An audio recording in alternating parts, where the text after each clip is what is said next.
Many congratulations to the top 3 qualifiers for the FIA Formula One Sao Paulo Grand Prix. In third place, Charles Leclerc. In second place, Kimi Antonelli. And on pole here in Sao Paulo for the second year running, our pole sitter, Lando Norris. Lando, what a final lap of Q3. The pressure was on, and you delivered.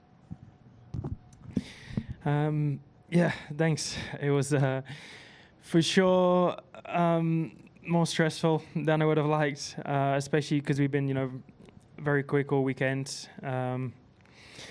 Didn't need that, and it was I didn't even know how it happened. I looked at the data after quickly between the 2 runs, and I braked earlier with less pressure, and still somehow locked up. So yeah, a bit weird, maybe a bit of wind or something. But yeah, that certainly put a little bit more pressure on my final lap, and I saw the others improving, but not a lot, and just difficult again, just with the track conditions, the wind, everything. Hard to get a nice feeling out there. So again, I didn't know if I was up or down on my delta, so I was a bit stressed. But when I went over the line and saw the lap, I was pretty happy. And when I saw no one went quicker, even happier. How close to the perfect lap was that second run?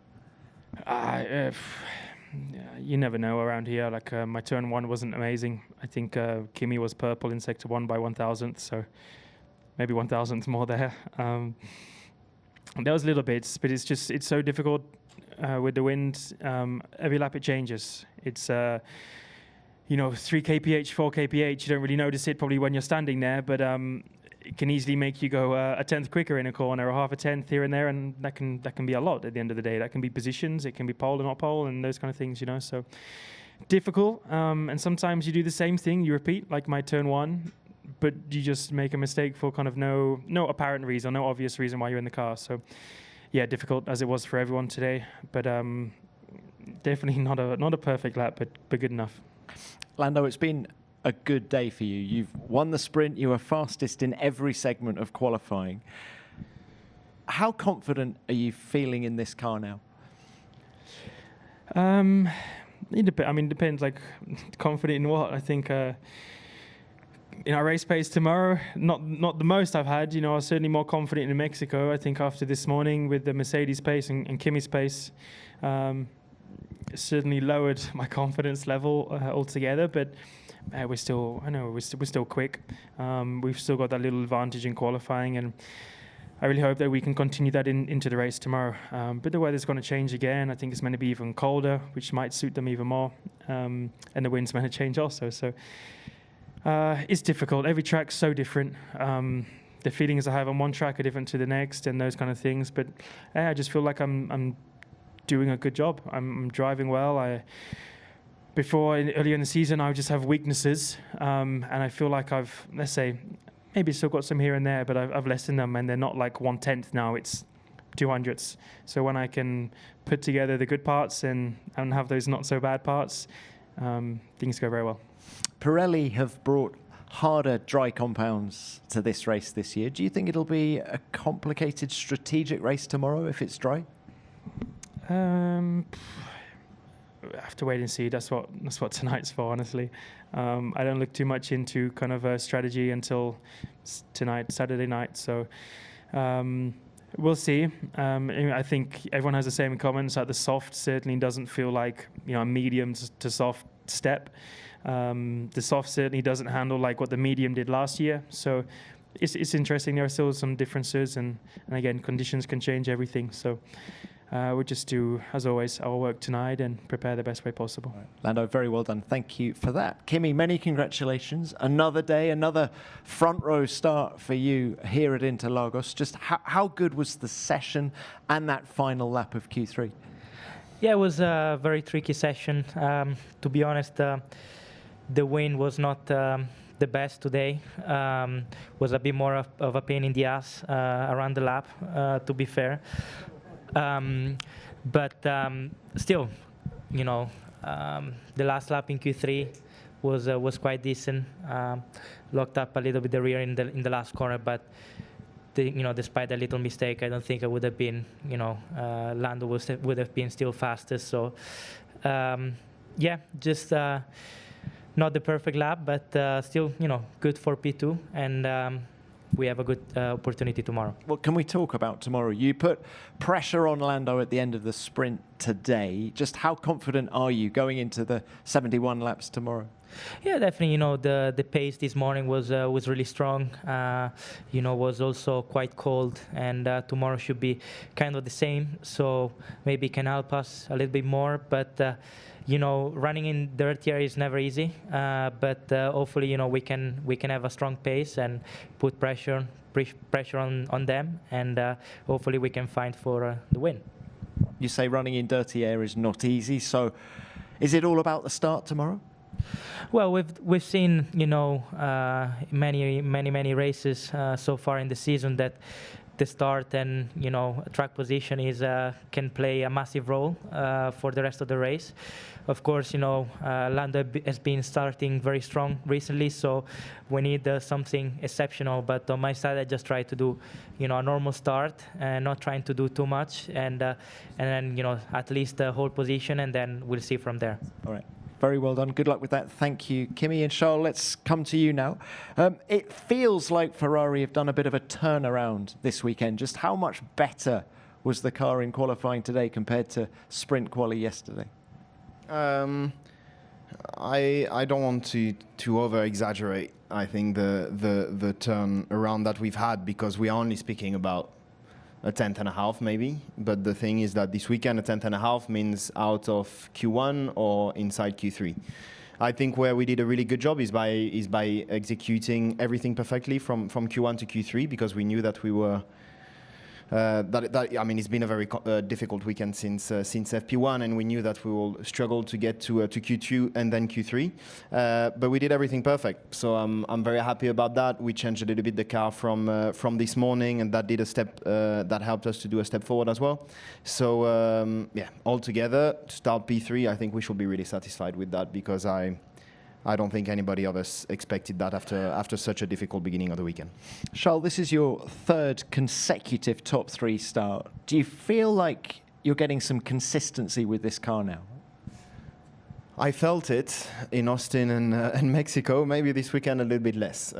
This weekend has been a very, very challenging weekend, and I think that hides a little bit the struggles that we've had this weekend. But in race pace, we seem to be pretty strong. We're stuck behind Fernando, but I think the pace was pretty good on the one lap I had in Frias, so I'm looking forward to tomorrow. Well, you've never finished on the podium here at Interlagos. Do you think this is your best opportunity yet? I've had years where the car felt a little bit better than this year, but we're starting in a good position, so if we manage to stay P3 or P2 or P1 after the start, then that will help us. All right, Charles, thank you for that. Good luck tomorrow. Right, let's open this to the floor. Name and publication, please. Fred. Fred Ferrer, L'Equipe. Question to Lando and Kimi. How much did you change the car between the sprint race and the quali? So much. We went also to Monza. No, I'm joking. No, to be honest, we didn't change it. If I have to be fair, because tomorrow the wind is gonna change again. It's gonna go back to what it was on Friday. So, to be fair, we didn't change anything. They didn't need to, because they were quicker. So we changed a good amount, I would say. It's I don't know what is a lot and what is not nowadays, but like we never changed that much. You're talking a little bit of ride height or a little bit of roll bars or something. So you're talking always quite small, but let's say probably more than I think we've changed in the past between like a Friday, Saturday sprint weekend. Okay, thanks both. Next, where are we going? Yep.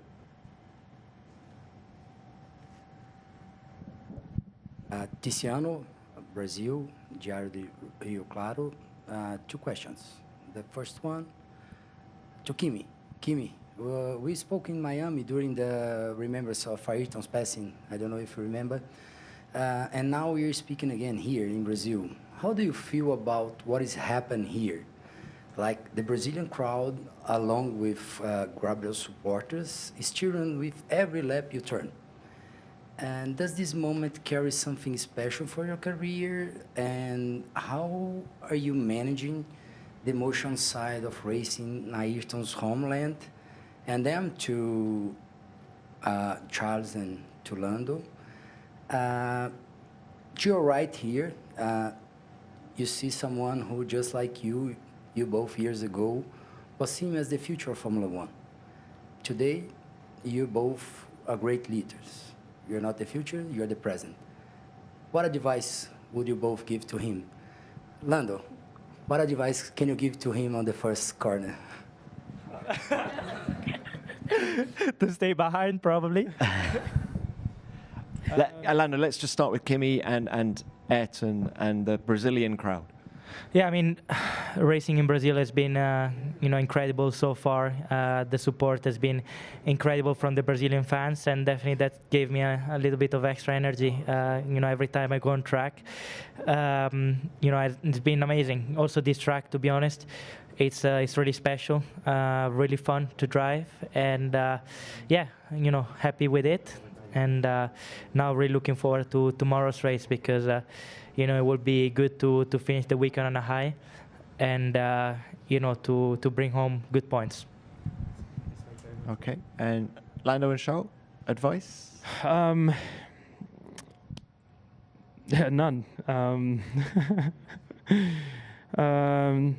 Sometimes it's good to not take risks, and sometimes it's just good to play it safe.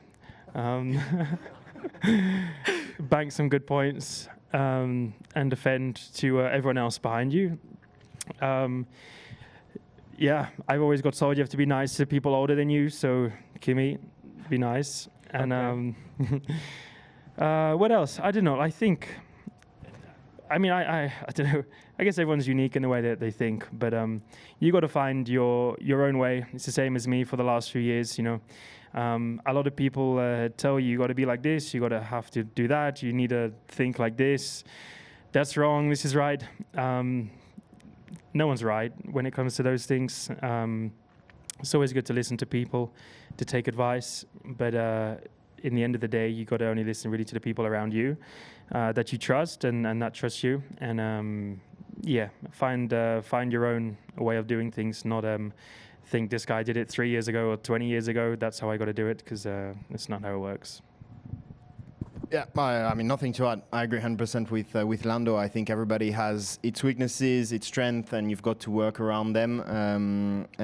Be honest with yourself. But if anything, today I think it's Kimi who has to give me advice because he will be starting in front of me tomorrow. So not much to add. All right, thanks all. Next, please. Yeah, Jake. Jake Bolson, Autosport. This one's to Kimi, please. Sorry, Kimi, this is a little bit more of a boring question. George did his final lap on the medium tyre there. Was this something that you were reasonably tempted to try?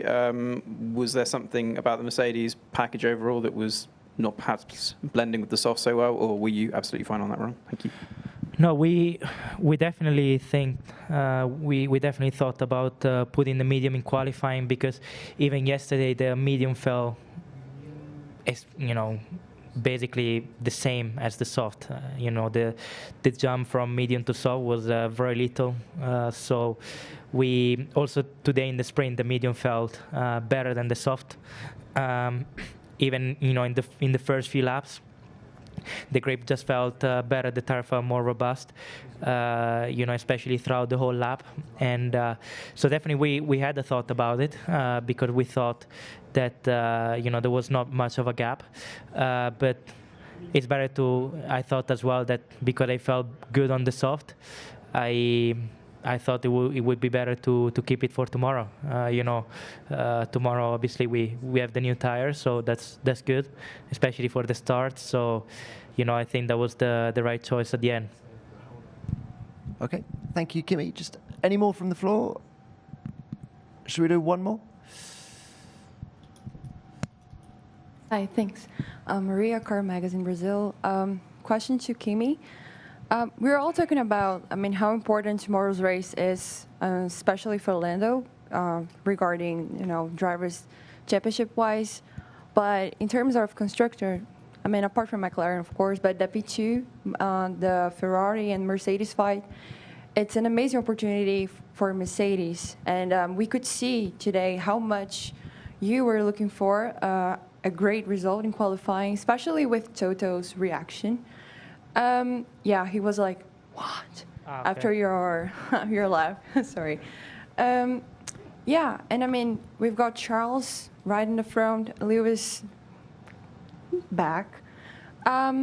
Could you please extend more on how much you're looking forward, meaning regarding the meaning of this race, and especially having in mind that Las Vegas is a race that it is expected to Mercedes have a good performance.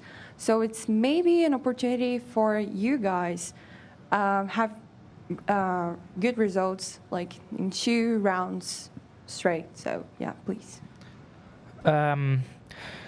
Well, the funny thing is that in all the tracks we were meant to be good this year, we were not so good, and in the track where we weren't expected to be good, we were good. So it's it's unexpected. You see, there's some weekends where the V carb or the Haas, they're extremely quick. And so it's you never know. But of course, in Vegas, with the cold temperature, definitely should help the car. We saw also this year that usually with the cold temperature, the car behaved better than with hot temperature. So hopefully, we can have the same pace in Vegas. Definitely as a team, we'll try to do everything that they did last year in order to have a better opportunity to achieve the same performance somehow. While tomorrow, yeah, definitely is a massive opportunity. I think it's going to be important to try and finish ahead of the Ferrari, to outscore them, because obviously the fight is very tight. And also in Red Bull, we can score big points. So definitely that's the goal. That's why tomorrow is going to be important to set a good pace, to try and put pressure, but at the same time to try and achieve the best result as possible that is possible in the moment. So definitely a massive opportunity, and that's why as a team we'll try to do our best in order to do so. Kimi, thank you for that. We'll leave it there. Very well done to all 3 of you. Good luck tomorrow. Thank you very much.